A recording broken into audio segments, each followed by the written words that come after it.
Go ahead and take a look now at this patch notes, give you my input, and maybe discuss with you guys what we feel and about these changes, right? So first off here, we have the Fire Valkyrie. We have Vanessa here, something that has been needing to be buffed for a while.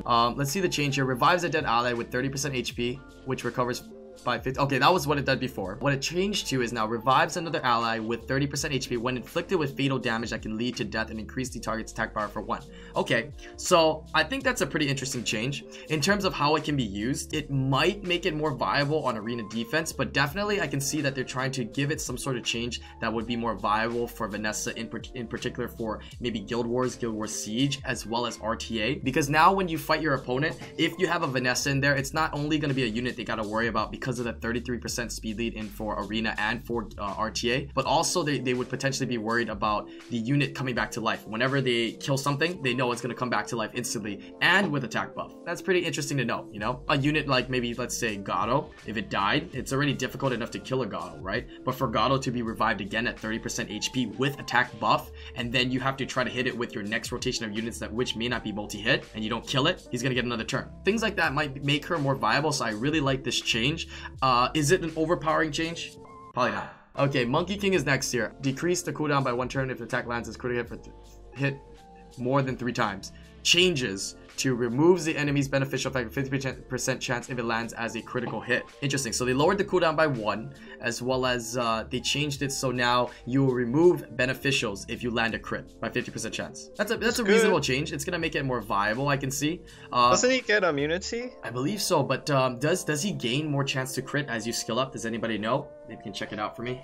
Well, we can't. It's increased crit rate. We can't check actually technically. I do like it that they decrease the cooldown for it indefinitely from 5 to 4 turns, which is nice. You don't have to have the skill hit 3 out of 4 times. It just already decreased the cooldowns. Almost like F now. Do you realize that? Except his kind of, but it's a different elemental, right? A water one. Yeah, so his second skill absorbs. Yeah, I like that. It's a different change. It makes it a little bit more viable. We'll have to see how some of the top players potentially use it to see what kind of value it has with this new change. Actually, I think it's pretty good. That is pretty good. His base stats are not bad. He does have an attack lead as well. Okay, Beast Monks now. Another buff to Beast Monks. All right. In particular, Chandra and Rahul. Very, very nice. Huatar. You do have Rahul. We pulled that for you. Counterattacks enemy target the escorted ally. The escorted ally. Oh, I like that. The escorted ally with 100% chance. So it will counter if you hit that other person then. So the only way this is really going to go into effect unless you're fighting an AI is if some opponent uses like an AoE and it hits the person that you have defended or hugged.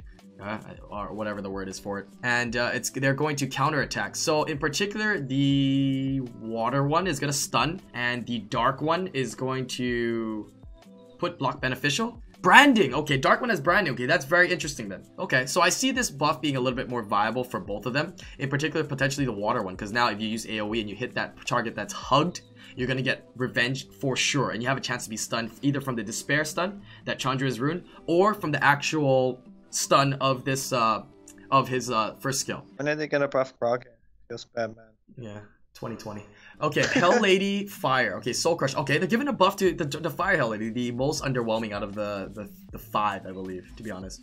Becomes immune to death for 1 turn when you defeat it. That's so good. Become immune to death for 1 turn when you defeat enemy. I mean, in particular, I'm still thinking of Guild Wars area, you know what I mean? Because typically, it's really hard to use a skill like the Fire Hell Lady's 3rd skill in terms of like PvP settings, but in terms of Guild Wars, that can be actually very strong, because then you can already, you know, set up for your nuke, defense break with Galleon, nuke the Perna, or nuke whatever monsters that you don't want to be revived, and then you're gonna have immunity. So you know you're going to be able to get that next turn. So that's pretty nice. It's a nice addition to her kit. Makes her a little bit more valuable, I guess. Let's move on here to... Okay, Panda Warrior, the dark one.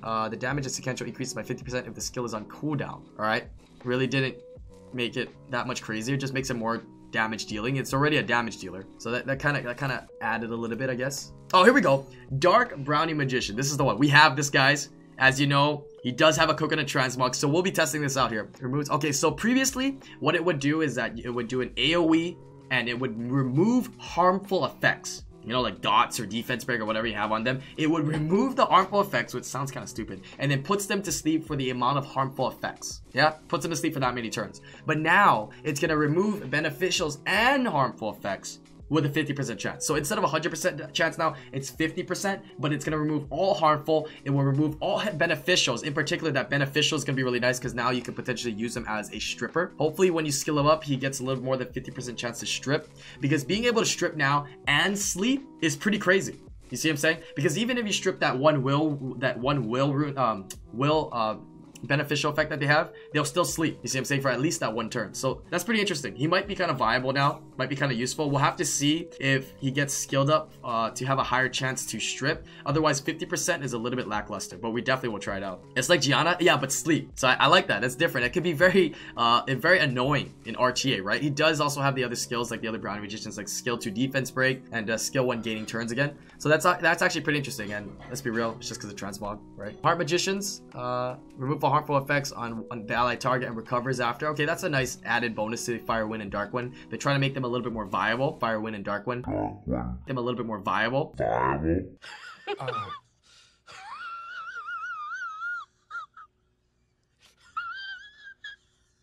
Wind one now decrease cooldown times by 2 turns. Okay. We'll have to see if that passive makes her a little bit more viable instead of having it from 10 turns to 8. But I really feel like it's a really long cooldown still. But I believe this is the one where if a unit dies, it would be prevented from death. But yeah, in terms of the healing music for the Fire, Wind, and Dark, it really makes Vivica a little bit stronger now too. Fire Horus absorbs 30% of enemy's attack bar to now resets the enemy's attack bar. Alright, okay. That makes it a little bit more viable. We'll see how that comes into play with the Fire Horus. So now it's not just skills, food, you see what I'm saying? You could potentially use it. Fire and Light Lich, nice, okay. A buff to the Fire and Light Lich. These are probably the 2 most underwhelming ones. Enemy attack bar absorption rate increased by 10%. That's actually pretty good. To 25%, because the Fire Lich is already pretty viable in stopping speed comps and giving that RNG opportunity to beat people in RTA. It's just a fun unit to use. Now being able to absorb 10% more is actually pretty good, because you absorb 10% more. I mean, you take away 10% from that more, right? So 25% total, and you gain yourself 25%. So the gap is actually pretty huge on what you do. And I believe that skill is AoE, so that's pretty nice. In terms of the light one here, okay, it gets an additional buff here. Added effect drains the life from the enemy whenever the enemy's turn ends. When the invincibility effect is activated, the stolen HP is equivalent to 10% of your max HP. Okay, we'll have to see how that one pans out. That one's pretty interesting. I don't have the Light Lich, so if anybody does and wants to test it out, please let me know. But I feel like they're trying to make it a little bit more viable, but I feel like the Light Lich is still a little bit lackluster. Moving on, Water Undine, added effect grants immunity on revived ally. Okay, it's a nice addition. Dice Magician, to live or to... Oh, this is the one that revived, right? Revives one allies to revive. Revives all allies? Is that kind of broken or what? What? The Wind Dice Magician now revives all allies. That's actually pretty crazy. But he has to roll the double, yeah, but right? I mean I think it's to roll a double, right? Yeah, you have to roll a double. That's crazy though. That's crazy RNG, dude. Can you imagine him building him super tanky and put him on defense for 4-star under? But I feel like he only revives for a little bit HP unless you revive with a high number. It has to be 6/6 or yeah, but it revives everybody, dude. Every turn, right? Every turn he can revive everybody. I guess. Every turn. Wasn't there a cooldown? No. Oh. Guys, it has no cooldown, right? I'm pretty sure there's no cooldown. Oh, it's no cooldown. Yeah, it can revive every turn. That's actually pretty troll. Huh. Can you imagine? Elad, Dice Magician, Damage Dealer. The Elad so that they can't just kill Morris first, right? Huh.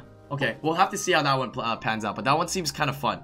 Letting your team die, that would actually go good with like a revive team, you know? Huh. I'll have to think of something here. I like that. I like that. No cooldown. That's pretty broken. It sounds pretty broken. We'll have to see. Light Heart Magician, change to becomes best friends with an ally. What do you mean becomes? Man, they really doing some stuff with the wordings here, you know? Becomes best friends with an ally with the lowest HP when the battle begins. Grants one one's weird. Grants one increased attack, recovery, endure effects according to the friend's HP status for 1 turn. What you mean the friend's HP status? You mean if you become best friends and you guys don't like each other, you're only gonna get like attack buff? But if you guys really like each other, you get endure. What the hell? Okay, yeah, that one's a little weird. Does that mean only the start of the battle? You only get 1 buff? But does that mean at the start of the battle, if the Lightheart doesn't want to be friends with anybody, he's useless? Yeah, that's interesting. That's going to be one that we're going to have to really actively test out and see how it works to really check it out, honestly. Let's see. Light Bearman, recover amount from 12% to 20%. So literally it just said, Amen, who is not useful is still not useful. Okay. Neilstone Fighter, light. Inflict additional damage that's proportionate to the shield amount granted on yourself to the enemy target with every attack. Wait, that sounds weird. I know if you do damage, you're gonna get a shield, but now the additional effect, do additional damage proportionate to the shield that was granted on yourself, meaning your second hit will do more damage, but do you have to have that shield still open, like on you, to do more damage? That's kind of weird to me. I don't know. Yeah, I know if he hits one time, you get a shield, right? And then after that, it says now, if you have that shield, you'll do more damage the next turn based upon what that shield is. So it's kind of like a stacking effect. So you have to have that shield. I don't know. It's different, but I'm not sure if I like it. OT. Thank you. It's for my voice. Thank you. They're hot. It's okay. I let it cool down. Thank you. Thank you so much for the tea. No problem, friend. Not you, bro. Okay, I was just kidding about the Aubin. Aubin would now be more viable for people who need a healer in the early game stages. You know what I mean? Late game, I don't see it having super viable usages anywhere. Early game, some PvE content. Maybe even PvP, depending on your level. Makes it a little bit more useful. 20% is not bad. Minotaurs, okay. Attack with an axe, decrease attack bar to 0 instead of 50%. And your attack bar will be increased proportionate to reduce attack bar if you land a crit. So you will reduce their attack bar to 0 if you crit, and you will increase your own attack bar by that amount. So you will literally get 2 turns. You hit them, you make them go 0, and then you go again. Wait. That's not bad. That's not bad. It's like the budget Leo. Yeah, it's like the budget Leo. What's the base speed on these Minotaurs? Hey, what's the base speed on the light and the fire Minotaur? Somebody tell me right now. 200. 200 base speed? Dude, this is even better than Leo. They fucked up. Dark Minotaur, 98 speed. No, fire and light. Fire and light. 99, dude. Okay, it's not gonna be viable for the thing I thought I could use them for. So, but they're still viable because it does something interesting. But okay, you're not gonna be able to stop attack bar boosters. Okay, yeah. I mean, if you use them to stop attack bar boosters, you're stopping like people that are probably like 10 ranks lower than you. And I'm pretty sure you have many other ways to beat people that are 10 ranks lower than you. Okay, 99 base speed. You wait. Hey, wait. Nah, everybody roots Tiana on Will. I was like, Tiana is like 96 base speed. Minotaur counters Tiana. Nah, that shit don't work. Nah. Unless you know they're running a super insanely fast Tiana without Will. That's the only way.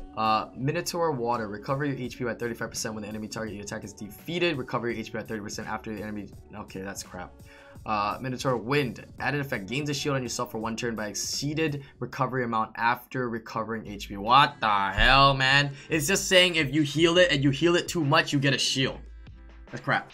Okay, so the fire and light one are interesting. What I see right now, if you want my personal opinion on what the fire and light one can be used for, I don't know what I'm doing with my hands, but what the fire and light Minotaurs can be used for, TOA.